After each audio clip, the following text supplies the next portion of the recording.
How to live with estrangement. Choosing to go low contact or becoming estranged from a family member is challenging, but what do we do after that? How do we live life or navigate daily life without this person?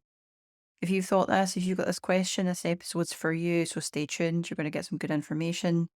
So, we talk a lot about, what causes estrangement and how to navigate it. But in terms of what to do in daily life with like social media, funerals, random run ins at the store, what do we do in these scenarios? So I'm going to break down some of these examples. I'm going to talk about mutual friends and family, social media, deaths and funerals, holidays, birthdays, and events. I'm going to make a second video on other types of situations if you guys find this useful. For now, we're going to dive into these in this episode. So I'm going to give you a couple of options for you to think about in your individual situation. First one we're going to dive into is mutual friends and family after estrangement.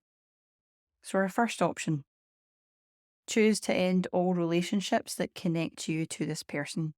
Sometimes this is the only painful choice.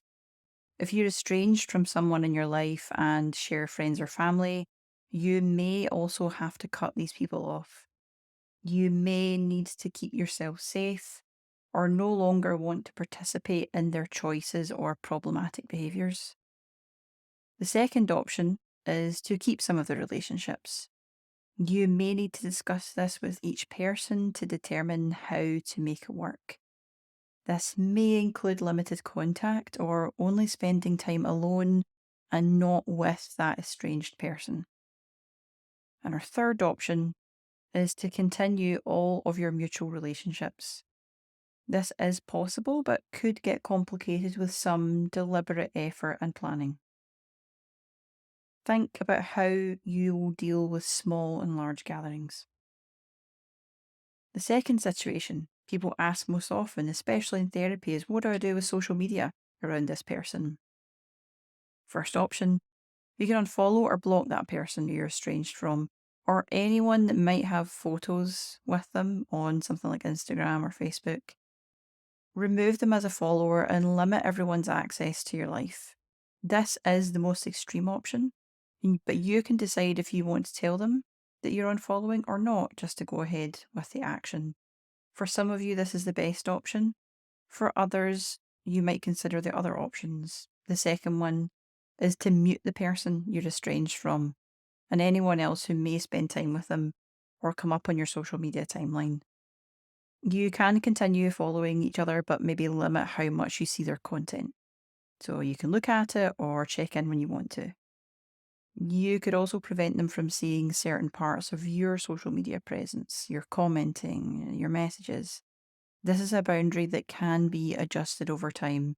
So just do what feels right for you and don't forget to adjust it if you don't get it right the first time.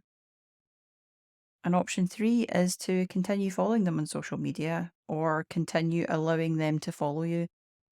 This will give you full access to their life and provide them with full access to yours.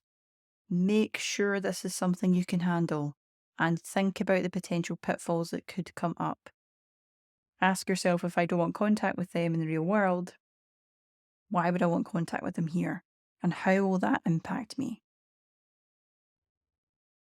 The next situation that people often ask about is deaths and funerals. Death can bring up a lot of complicated feelings. It's normal to want to say goodbye to someone, even if you are estranged or on bad terms. This person was in your life once, and you can do that. And sometimes you might not be able to bring yourself to make amends with this person at the end of their life. That's fine. Funerals may bring you in contact with other unsafe people or potentially open up old wounds. So here are some options for you to consider. You could attend the funeral or speak with this person at the end of their life.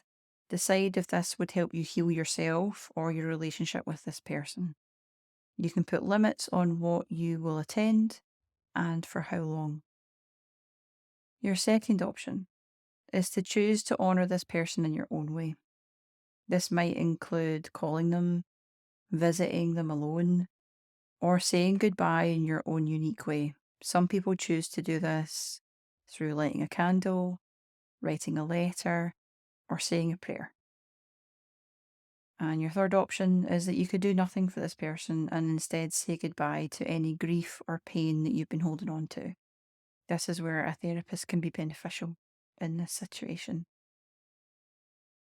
And the last one we'll cover in this video is holidays, birthdays, and events. How do I handle that? Life's milestones are challenging for estranged family members. You may want to celebrate a child or another person still in contact with this estranged person. Each event and milestone might bring unique challenges, and you might evaluate how you'd like to respond each time. So, option one is to attend and choose to celebrate the person being honoured. You may need to decide how to handle being in the same space as someone that you're estranged from.